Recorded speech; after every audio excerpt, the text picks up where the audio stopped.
Lanjutkan, kalau tadi mungkin sebelum ini histologi ya, histologi tentang sistem reproduksi. Nah sekarang kita masuk ke fisiologinya, fisiologi mengenai sistem reproduksi pada pria.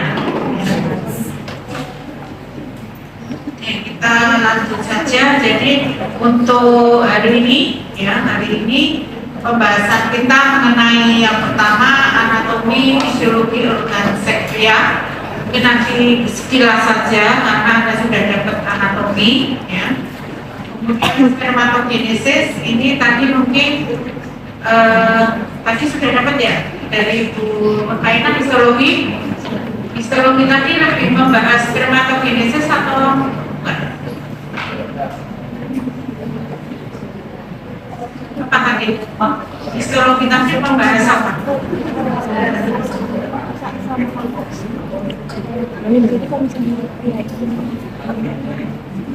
Tapi tentang spermatogenesis. Ya, oke. Jadi kalau tadi sudah ada pembahasan spermatogenesis, nanti kita skip aja ya, biar cepat. Kemudian kegiatan seksual pria. Jadi apa sih tahapan dari kegiatan seksual pria? Kemudian testosteron dan hormon seks pria lain ya. Kira-kira hormonnya apa saja yang mempengaruhi pada sistem reproduksi laki-laki.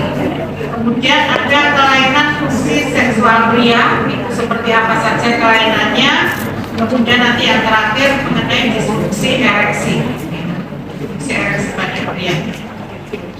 Oke, kita masuk yang pertama dulu untuk anatomi.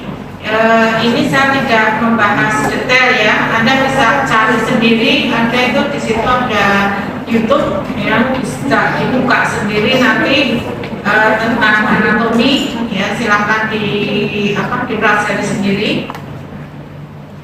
Saya hanya melihat ya dari sini secara umum saja bahwa sistem reproduksi pada pria itu ada yang internal, ada yang eksternal. Yang eksternal apa?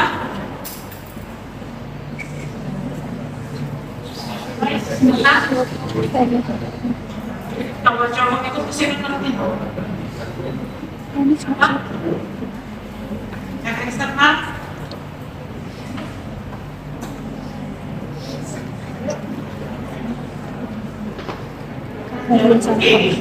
cowok-cowok yang punya barangnya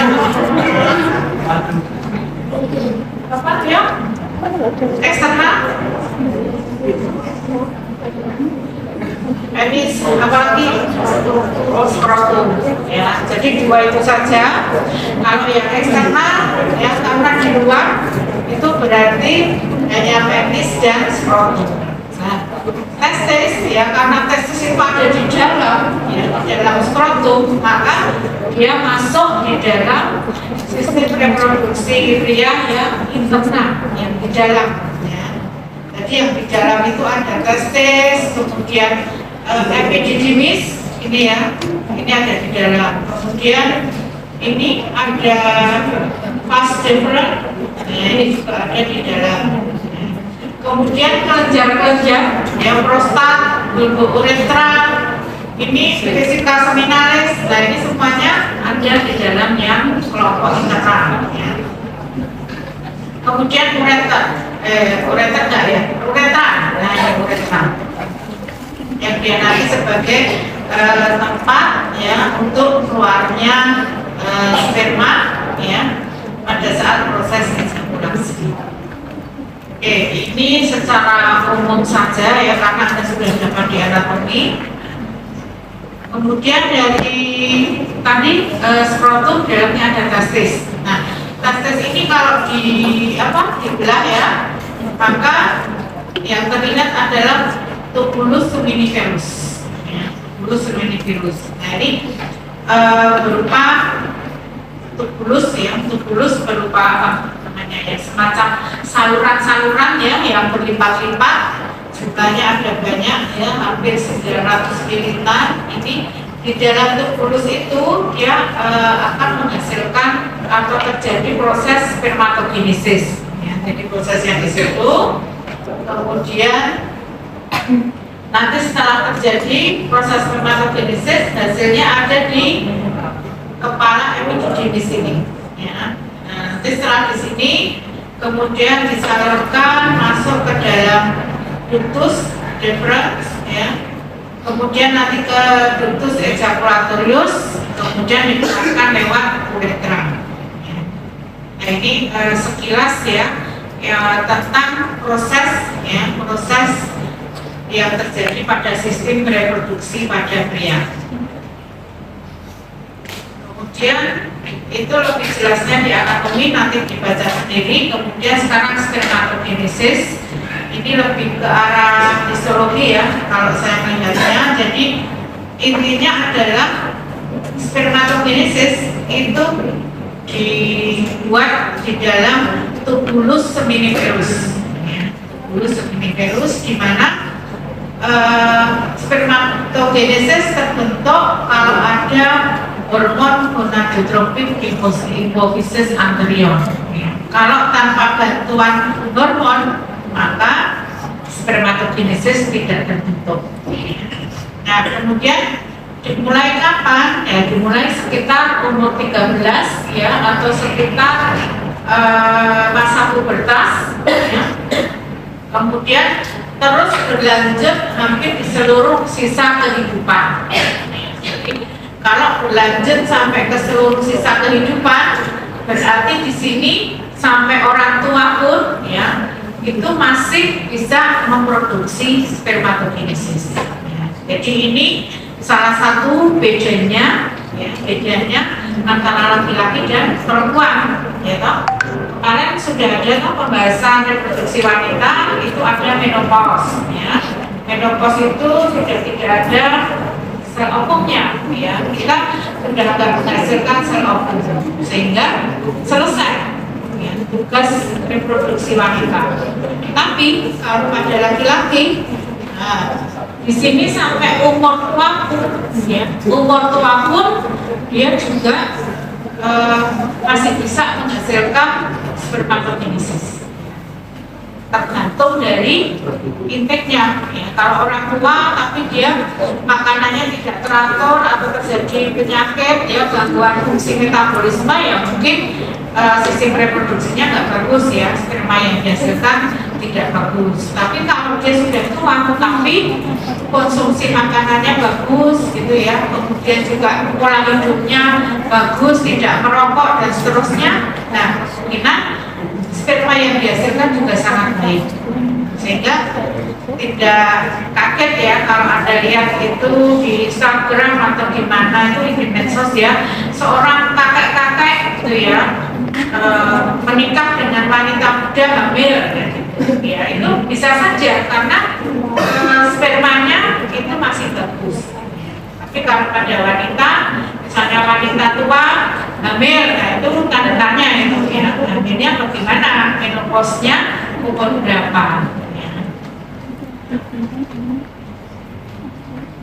Oke, ini untuk proses spermatogenesis tadi mungkin sudah ya dengan Bu Murmaina.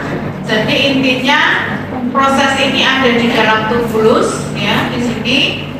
Ini kalau dipotong ya, tubulusnya dipotong seperti ini, kemudian sel-selnya mulai dari sel germinal, kemudian primary spermatosit, kemudian secondary sampai spermatosit, akhirnya spermatozoa. Ya, spermatozoa ini sebagai sperma yang mature ya, yang sudah matang ya, yang siap untuk bereproduksi. Ya. Ada kepala, ada leher, ada ekor.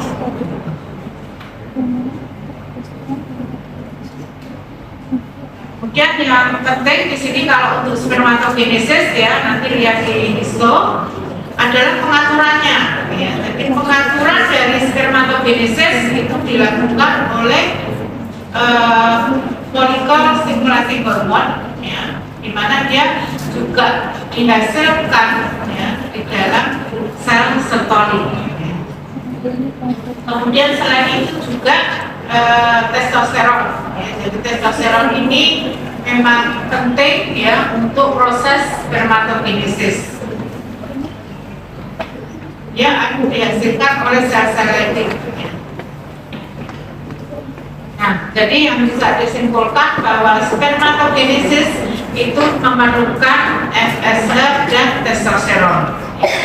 Kalau salah satu tidak ada atau terjadi gangguan ya, jadi jumlahnya tidak adekuat, maka proses spermatogenesis itu tidak akan terjadi. Atau terjadi tapi kualitasnya tidak bagus. Banyak terjadi kualitas sperma itu tidak bagus ya sekarang ini. Jadi kelihatannya ya, secara makros ya kelihatannya sehat-sehat semua. Ya. Anda dilihat di sini ya penampilan yang cowok-cowok itu terlihat sehat. Ya. Tapi dari pengukuran dari jumlah sperma, kemudian motilitasnya itu kadang tidak sama. Mengapa? Karena kita lihat kondisi lingkungan kita sekarang itu sudah tidak baik-baik saja, gitu ya. Jadi banyak pencemaran, ya, seperti polutan, gas JO, penggunaan handphone, ya, ada semuanya mesti pakai handphone, ada radiasi di sekitar kita, nah itu akan lebih memperburuk kondisi dari sperma. Ya. Saya pernah penelitian ya dari 50 orang yang saya ambil, padahal itu saya sudah mengambil 50 orang yang saya anggap itu baik ya, baik dari sisi pola makan, kemudian pekerjaan dan sebagainya. Ternyata hanya sekitar 10 gitu ya, 10 yang mempunyai sperma yang bagus. Jadi memang untuk kondisi sekarang ya itu sulit untuk mencari sperma yang baik ya. Sebatas kalau kita harus merekayasa dulu, maksudnya pola makannya dijaga, ya, kemudian aktivitas olahraganya cukup. Nah seperti itu kalau sudah kita treatment dulu, maka nanti kemungkinan spermanya akan bagus.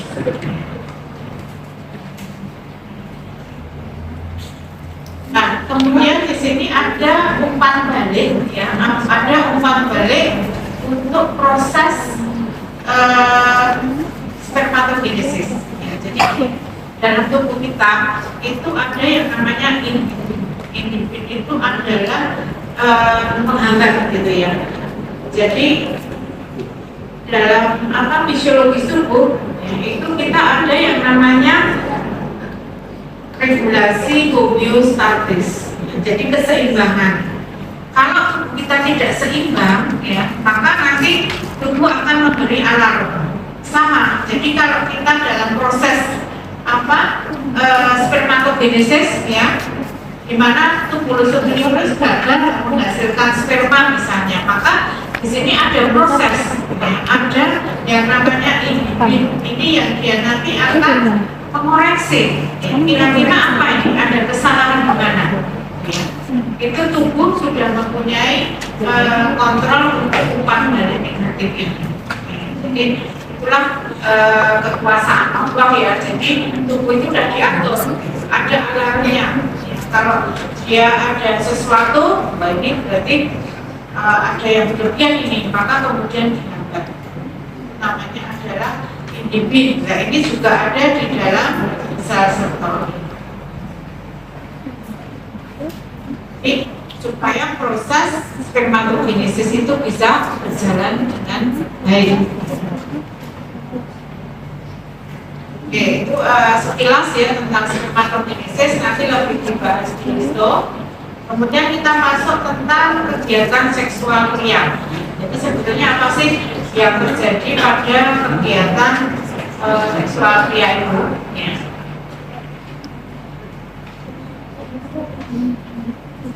Oke, yang pertama tentunya adalah adanya sensasi seksual. Ya, saya kira ini kalau yang cowok-cowok maksudnya sudah paham ya. Tapi saya lebih tekankan lagi untuk yang cewek-cewek mungkin kurang begitu paham ya. Jadi kita berikan yang namanya sensasi seksual. Nah, jadi aktivitas pada laki-laki itu pertama kali mesti dipicu oleh yang namanya sensasi seksual. ada sensasi nggak akan terjadi gitu ya. Nah, sensasi ini itu berupa apa ya? Di sini bisa berupa rangsangan untuk kegiatan seksual ya. Jadi ini pertama kali adalah sensasi pada glans penis ya. Jadi pada penis di anatomi pembagian penis itu ya, bagian ujung kan ada yang namanya gland penis. Nah, di gland penis ini mengandung sistem organ sebagai sensorik ya, sensorik yang sangat sensitif ini karena dia ada saraf jenisnya, kemudian nanti ke plexus sacralis dirasakan atau dibawa ke SSP ya. Nah, sehingga rangsangan di glans penis ini akan menimbulkan ya, sensasi seksual yang sangat tinggi. Itu satu dulu. Jadi sensasi seksual itu bisa dirangsang dari gland penisnya. Kemudian yang kedua, ya, itu juga dari rangsangan pada epitel anus. Ini untuk kasus-kasus LGBT, ya. Kalau dia LGBT, yang cowok dengan cowok, ya, itu dengan rangsangan pada epitel anus, skrotum, ya, struktur perineum. Nah, ini biasanya digunakan untuk meningkatkan sensasi seksual. Selain itu, ya, juga di area uretra, ya, anatomi, prostat, vesicula seminalis, testis maupun vas deferens. Jadi ini adalah lokasi-lokasi ya, di mana itu bisa menghasilkan sensasi seksual. Ya. Nah, sekarang ada juga yang namanya dorongan seksual, beda ya. Kalau ini tadi normal ya, sensasi seksual. Kalau dorongan seksual di sini ini adalah patologis. Ya. Jadi misalnya dorongan seksual, pengisian organ seksual dengan sekret. Nah, jadi misalnya pada kasus infeksi, ya, ada infeksi, maka di situ organ seksual ini menyebabkan dorongan seksual yang berlebihan. Ya. Tapi ini tidak normal, ya, karena pengaruh dari infeksi atau karena obat. Ya. Jadi mengkonsumsi afrodisiak ya, seperti kantaridin, nah ini dia juga akan menghasilkan dorongan seksual yang berlebihan. Tapi ini tidak boleh dimanfaatkan gitu ya untuk sensasi seksual. Jadi ini memang kasuistik karena sakit ya, karena sakit kemudian muncul dorongan seksual yang berlebihan. Nah, setelah ada sensasi seksual, ya, tahapan berikutnya apa yang terjadi pada laki-laki? Ada yang tahu? Mungkin yang cowok? Nah, apa setelah ada sensasi seksual, ya, kira-kira apa yang terjadi setelah ini? Cowok itu yang merasakan apa kira-kira?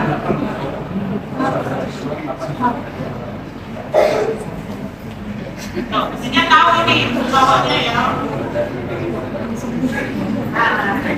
Ya, ada tambahan yang namanya rangsangan psikis. Jadi rangsangan tadi kan rangsangan fisik ya. Jadi dengan menyentuh, meraba dan penis itu tadi ya, yang depan tadi itu kan rangsangan fisik. Nah, selain rangsangan fisik itu juga ada rangsangan psikis, ya, dimana ini juga akan meningkatkan rangsangan seksual pada pria. Ya. Misalnya, ini mesti pernah ini memikirkan ya atau berkhayal sejak melakukan hubungan seksual misalnya. Ya. Nah, kemudian nanti terjadi ejakulasi. Nah, namanya adalah emisi nokturnal. Ya, dalam bahasa medis kita sebut dengan emisi nokturnal, yaitu bermimpi ya, Anda tidur bermimpi, kemudian tiba-tiba loh, kok celana saya basah gitu ya. Nah, itu karena ada emisi nokturnal. Oke, ada yang pernah mengalami itu? Ayo, yang cowok-cowok itu ada yang pernah mengalami? Ayo, tidak pada jujur Oke, ini fisiologis ya, kayak gini itu fisiologis ya, Anda nggak perlu malu, ini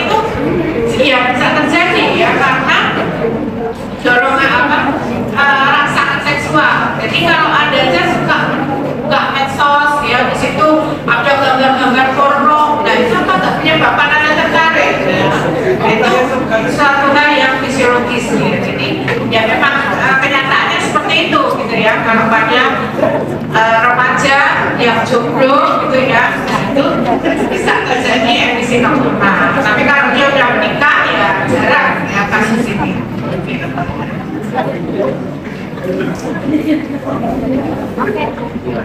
Nah, kita lanjutkan ya. Jadi rangsangan seksual tadi ya itu tidak bisa berjalan sendiri-sendiri. Bisa, tapi akan apa ya namanya tidak optimal kalau itu tidak terjadi secara fisik maupun psikis. Ya, karena itu adalah mekanisme refleks bawaan. Ya, jadi ada pengaruh dari saraf ya medula spinalis bagian sakral dan lumbal ya itu yang biasanya akan merangsang ya dari rangsangan psikis tadi. Jadi kalau hanya fisik mungkin yang kurang optimal, tapi sebaiknya memang dari fisik maupun dari psikisnya. Jadi kombinasi keduanya itu akan lebih optimal untuk aktivitas seksual ya pada pria. Nah sekarang tahapannya apa? Ya, tadi setelah ada rangsangan, ya ada rangsangan seksual, kemudian di sini peran penis. Ya, penisnya dia akan mengalami ereksi. Ini di parasimpatisnya. Ya.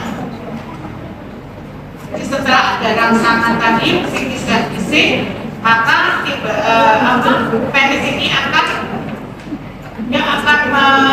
membesar ya, vasodilatasi karena ada impuls saraf parasimpatis ya. Di sini adalah adanya oksida nitrat. Oksida nitrat di sini dia akan sebagai vasodilatasi ya. Vasodilatasi pembuluh darah sehingga di mana pada korpus cavernosa maupun pada spongiosum itu dilatasi pembuluh darah, darahnya masuk ke situ ya, sehingga penisnya akan menjadi keras dan memanjang ya, sehingga kita sebut dengan ereksi ya. Jadi proses ereksi itu adalah dilatasi dari pembuluh darah yang ada pada korpus cavernosa maupun korpus spongiosum ya, yang disebabkan karena adanya oksida nitrat. Sehingga prosesnya ya, kita sebut dengan ereksi.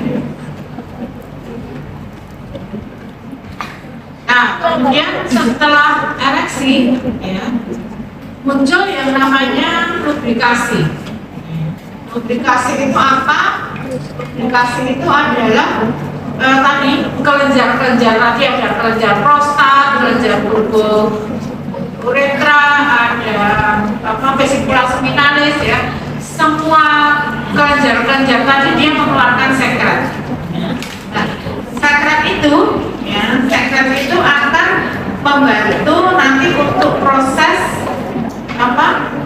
koitus ya, proses koitus pada saat si pria ini dalam melakukan hubungan seksual gitu ya.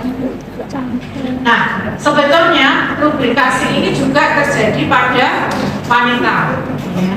Jadi pada ini kita cerita ya pada suami istri gitu ya. Suami istri yang dia melakukan hubungan seksual, yaitu pihak wanitanya juga dirangsang gitu ya, biar keluar lubrikasi tadi.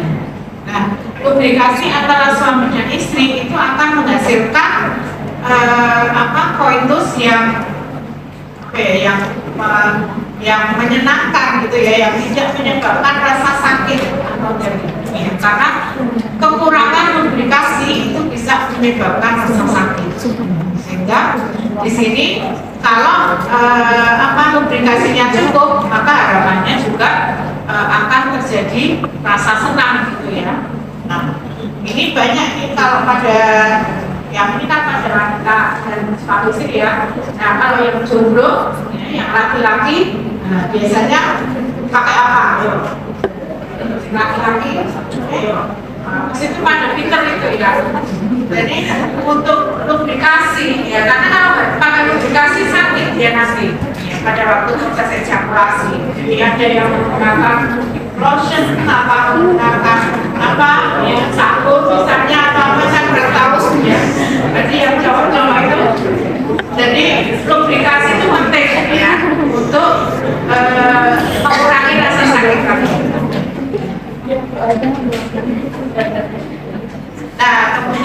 setelah lubrikasi cukup, ya, jadi lubrikasinya sudah cukup, maka aktivitas berikutnya berupa emisi dan ejakulasi. Jadi ini merupakan hal yang yang ditunggu, yang nanti harus bisa terjadi ya dari sini. Yang berperan itu adalah medulla spinalis, segmen thorax 12 tunggal 2. Nah ini penting dimengerti ya. Jadi kalau ada kelumpuhan pada segmen ini, maka tidak akan terjadi ejakulasi. Jadi kalau nanti ada kasus gitu ya, ada kasus laki-laki jatuh, misalnya kecelakaan jatuh, kemudian ada kelumpuhan di sini, ya berarti dia tidak bisa mengalami ejakulasi.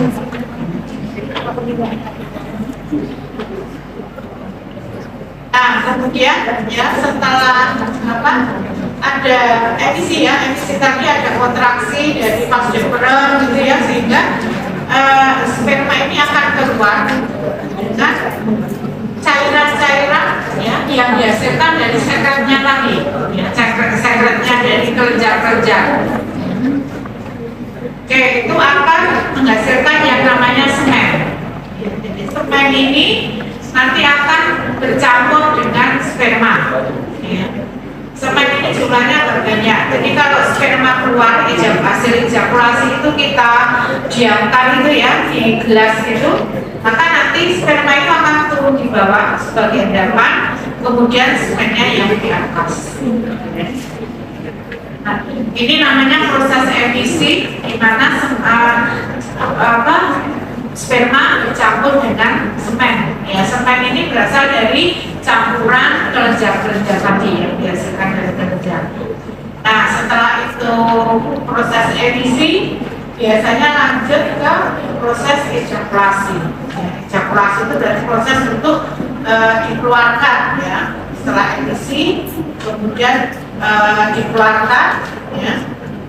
Nah, pada waktu dikeluarkan ini ada proses ejakulasi ya, itu ada kontraksi dari otot pelvis ya maupun otot ritmis yang lainnya, sehingga nanti dia akan mendorong sperma itu untuk masuk ke dalam vagina ya ataupun ke dalam uterus wanita, cervix ya, biasanya nggak sampai uterus cervix, sampai ke cervix ya. Jadi karena kontraksi dari otot laki-laki.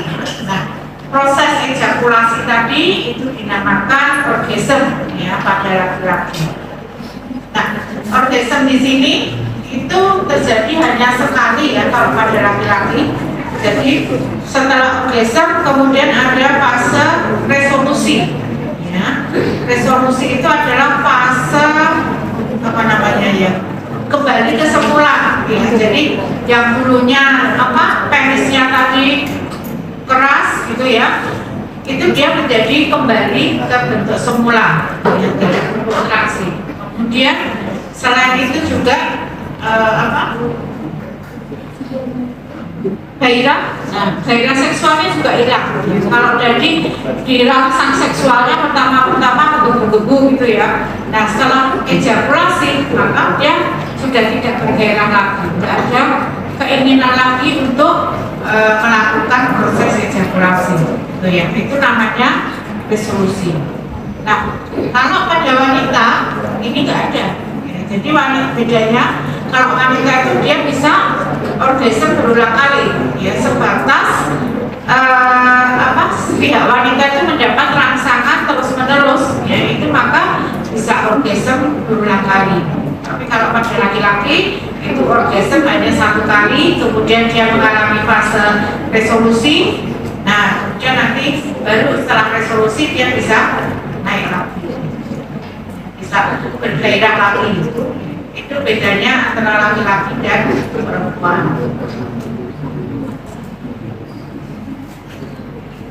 Oke, sampai di sini ada pertanyaan sebelum masuk ke hormon?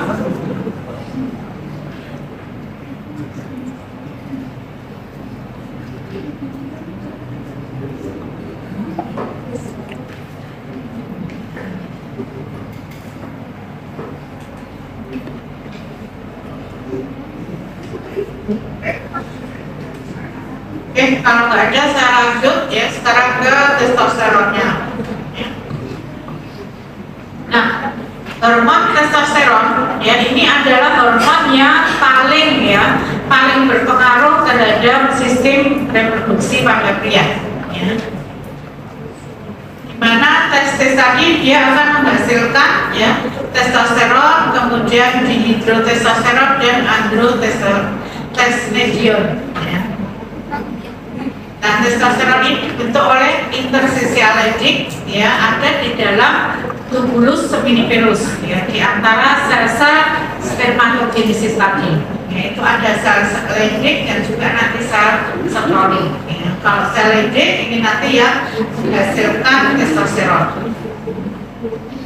Nah, kemudian sel leydig ini adalah sel yang resisten, ya. Resisten dari kerusakan. Sehingga misalnya pada kasus tumor, ya ada tumor pada sel interstitial leydig itu ternyata meskipun ada terapi radiasi ya di situ, ternyata selnya itu masih bisa menghasilkan testosteron. Ya, meskipun memang jumlahnya tidak seperti pada kondisi normal. Nah, tapi hal ini kan menunjukkan bahwa sel leydig ini adalah sel yang resisten, ya, radio resisten. Jadi dia tidak rusak dengan radiasi.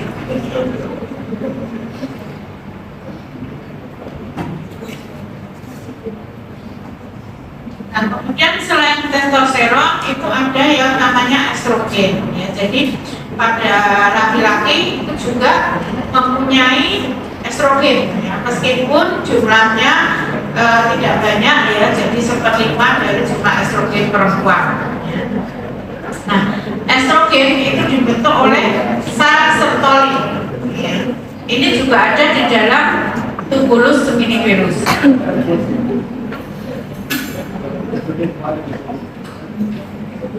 Jadi normal ya estrogen itu juga ada dalam jumlah sedikit ya pada laki-laki. Dan ini juga bisa digunakan untuk terapi ya. Kadang-kadang pada laki-laki yang mengalami klimakterium itu bisa dibantu dengan pengobatan ya dengan menggunakan estrogen maupun testosteron tergantung dari keluhannya. Nah, sekarang fungsi dari testosteron sendiri apa? Ya. Di sini ada banyak ya fungsinya. Yang pertama adalah bertanggung jawab terhadap sifat maskulin tubuh. Ya. Jadi terhadap sekunder, tanda-tanda primer sekunder itu oleh ini ya testosteron ya yang dia yang merangsang untuk sifat-sifat maskulin tubuh. Ya. Kemudian kalau testisnya belum turun ya, jadi pada janin itu kadang kita lihat ya lahir itu ternyata skrotumnya kosong ya, testisnya nggak ada. Itu biasanya dibantu dengan diinjeksi testosteron, harapannya testis yang ada di rongga perut itu bisa turun ke bawah. Kemudian selain itu juga ini sudah distribusi rambut. Nah ini juga beda ya kalau pada laki-laki dan perempuan. Kalau pada laki-laki rambut itu lebih banyak ya di wajah, di dada, ya seperti itu, di ekstremitas ya, yang bentuknya lebih kalau di wanita kan bentuknya lebih halus ya rambutnya. Kalau di laki-laki itu cenderung lebih kasar.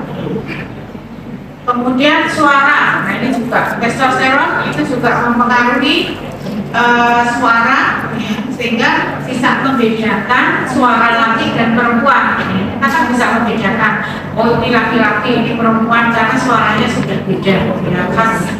Itu karena pengaruh dari hormon testosteron.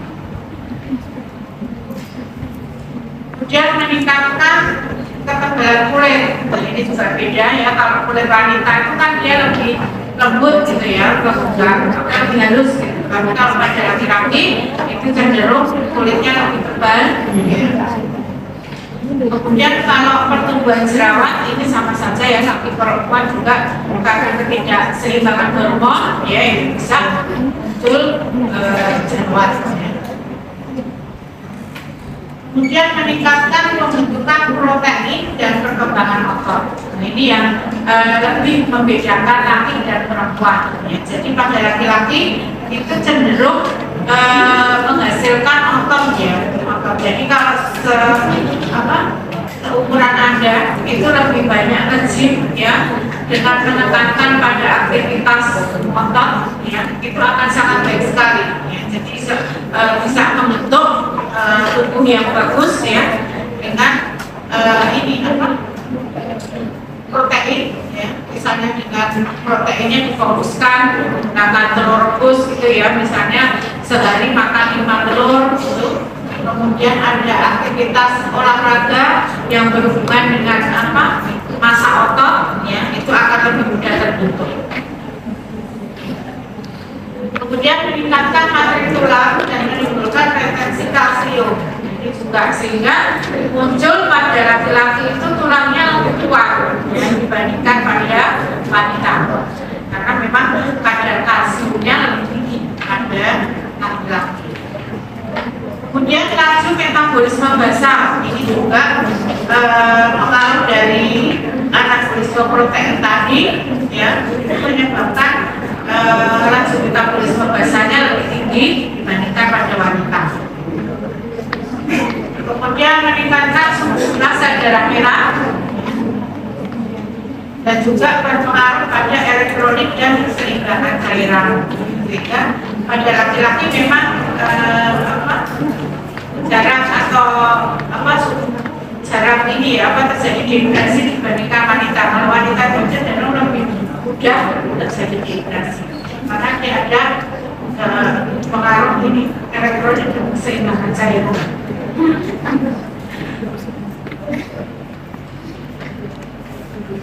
Tadi ya adalah fungsi dari testosteron. Jadi testosteron itu fungsinya sangat banyak.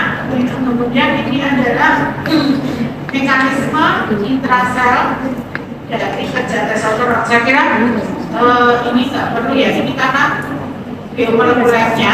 Jadi saya contohkan misalnya testosteron itu di target untuk prostat ya. Jadi misalnya ini berhubungan dengan jenis pada primer maupun sekunder ya. Ini ternyata di sini memang ada organ tertentu yang dia mempunyai reseptor dengan testosteron.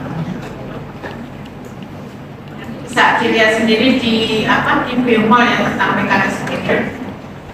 Nah, kemudian untuk pengaturan dari proses-proses yang ada pada laki-laki, di sini kita dipengaruhi oleh yang namanya gonadotropin clearancing hormone ya, yang ada di hipotalamus. Anda ingat ya, ada akses HPA ya, HPA akses. Nah, nanti dibuka lagi ya. Di HPA akses itu adalah yang pertama adalah dari sistem saraf pusat, kemudian hipotalamus ya, hipotalamus di sini ada GNRH ya. Oke, sebentar ya, masih ada. Oke, kita lanjutkan. Jadi untuk pengaturan dari fungsi seksual pria dan wanita itu dimulai dari HPA akses ya. Ingat ya, HPA akses yang paling atas itu dari setelah sistem saraf pusat ya, ada yang namanya hipotalamus. Hipotalamus dia akan mengeluarkan GNRH ya, di mana ini akan merangsang kelenjar hipofise anterior ya, ingat. Di situ akan mensekresi yang namanya hormon gonadotropin ya, berupa LH ya, dan juga sebagai perangsang untuk mensekresi testosteron ya, dan juga FSH, di mana dia akan merangsang spermatogenesis. Jadi ini keterkaitan hormon yang mempengaruhi pada sistem reproduksi kita itu ini ya, jadi tergantung dari GNRH Kemudian yang kedua adalah hormon gonadotropinnya LH dan FSH. LH ini dia akan mensekresi testosteron. Nah, jadi kalau ada sesuatu ya yang goblok-goblok ini, ya, kalau saya ada gangguan, maka gangguan itu di mana? Ya, apakah di LH-nya, apa FSH, apa di GNR-nya?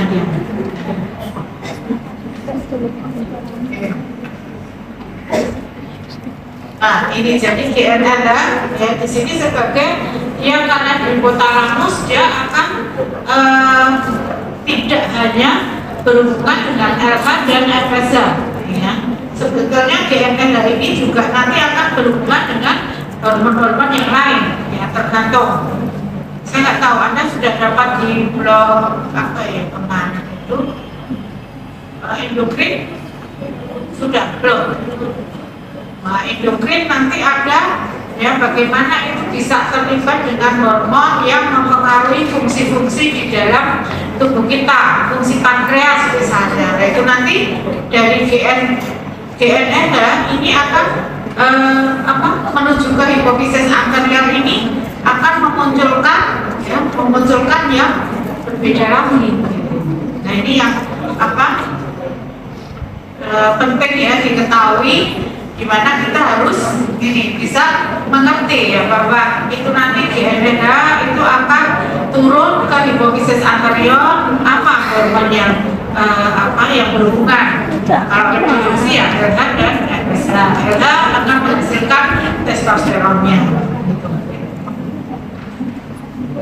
Sehingga di sini GNRH itu sebagai hormon pelepas LH atau LH luteinizing hormon ya, karena dia memang sangat berhubungan. Kalau ada gangguan di GNRH berarti nanti LH-nya juga akan jadi gangguan.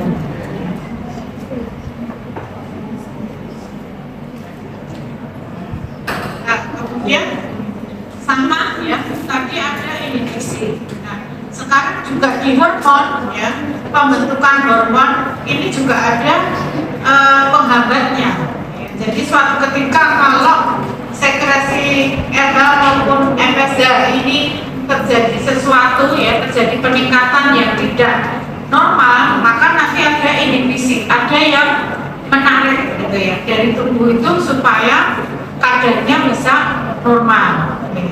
Jadi kita tadi sebut itu adalah homeostatis ya, yang ada di dalam tubuh kita ya, sehingga ada pengaturannya ya, ada mekanisme umpan balik negatif ya, supaya kadarnya ini akan optimal secara terus-menerus. Nah, kemudian ada yang namanya klimakterium pria ya, tadi kalau pada wanita ada menopause. Nah, pada laki-laki itu sebetulnya tidak ada ya menopause-nya. Hanya di sini kita sebut klimakterium laki-laki itu karena prosesnya terjadi penurunan ya, ada penurunan metabolisme karena umur yang sudah tua ya, kemudian metabolismenya berkurang. Tetapi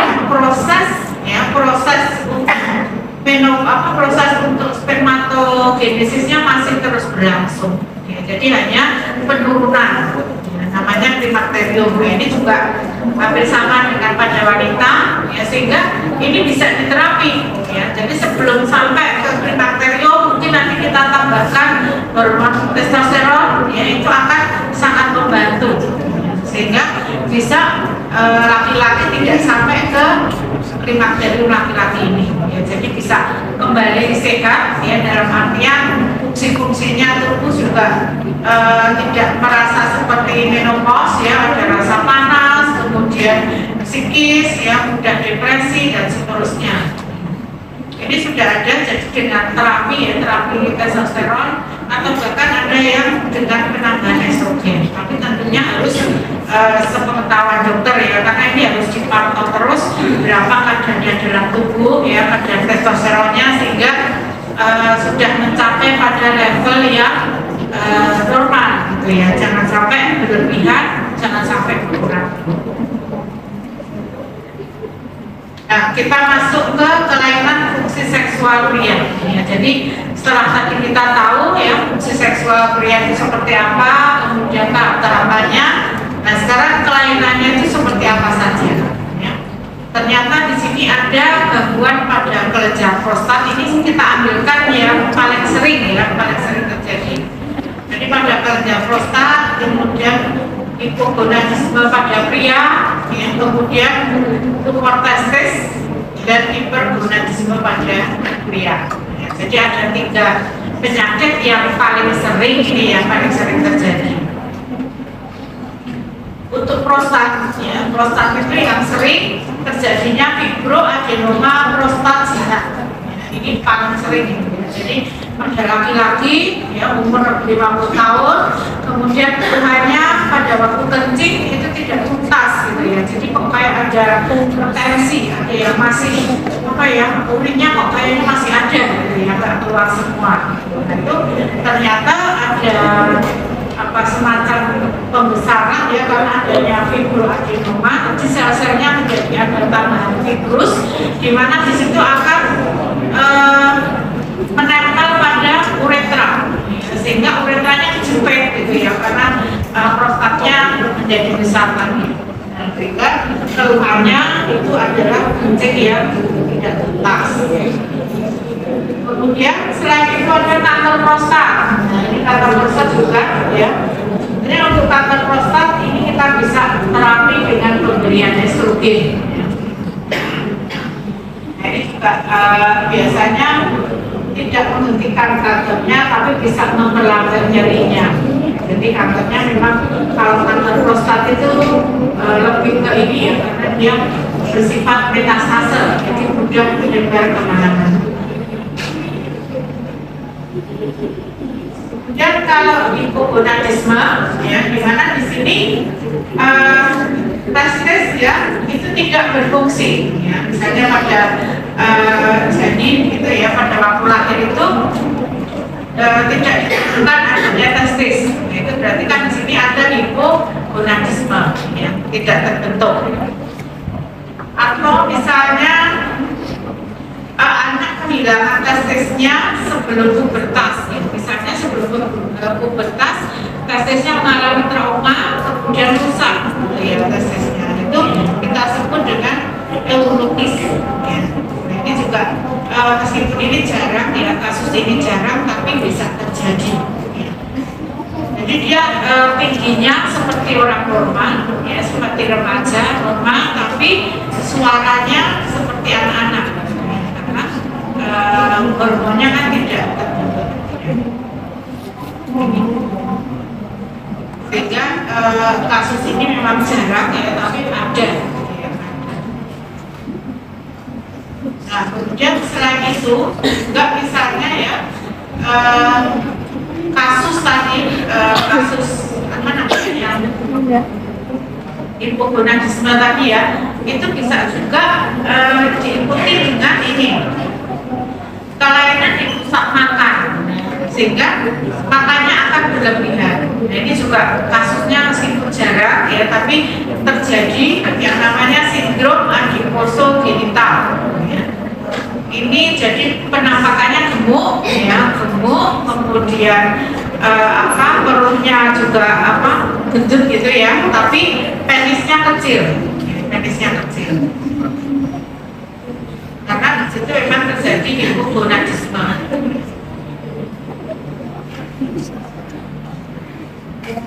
Kemudian juga ada ya tumor pada sel interstisial radiknya. Ya, jadi di sini karena tadi dia menghasilkan testosteron ya, tapi di sini ada tumor, maka akan terjadi ya gangguan pada perkembangan organ seks laki-laki. Tapi ini juga kasusnya jarang ya.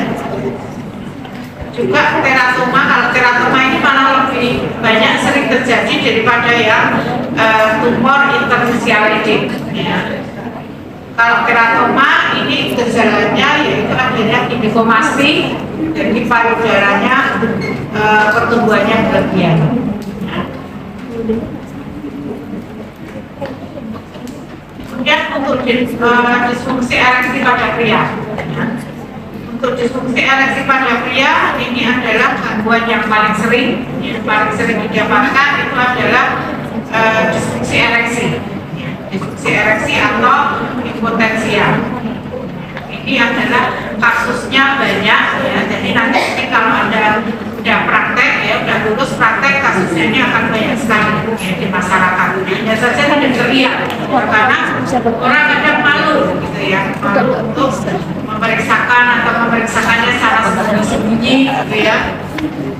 Nah ini karena ketidakmampuan pria untuk mengembangkan atau mempertahankan ereksi dengan ketegangan yang cukup ya. Jadi dia bisa ereksi gitu ya, tapi hanya bertahan sebentar gitu. Kemudian langsung terjadi ejakulasi misalnya ya. Jadi belum sampai terjadi koitus sudah terjadi ejakulasi misalnya seperti itu ya. Itu kasusnya banyak. Nah, di sini yang perlu diperhatikan ya, lebih banyak ke penyebabnya neurologis ya. Kemudian selain itu yang banyak terjadi karena vaskular ya. Karena vaskular itu jadi di sini lebih ke penyakit diabetes ya, kemudian aterosklerosis ya, seperti itu akan mempengaruhi vaskularisasi dari darah. Nah ini yang paling sering ya, karena untuk ereksi penis di sini diperlukan aliran darah yang cukup dan pembentukan oksigen nitrat. Tadi sudah dibahas di metabolisme ya. Nah ini jadi kalau ini tidak ada berarti sudah terjadi yang namanya disfungsi ereksi atau impotensia. Oke, kira-kira itu dari saya ya. Jadi mengenai sistem reproduksi, ada pertanyaan sampai di sini?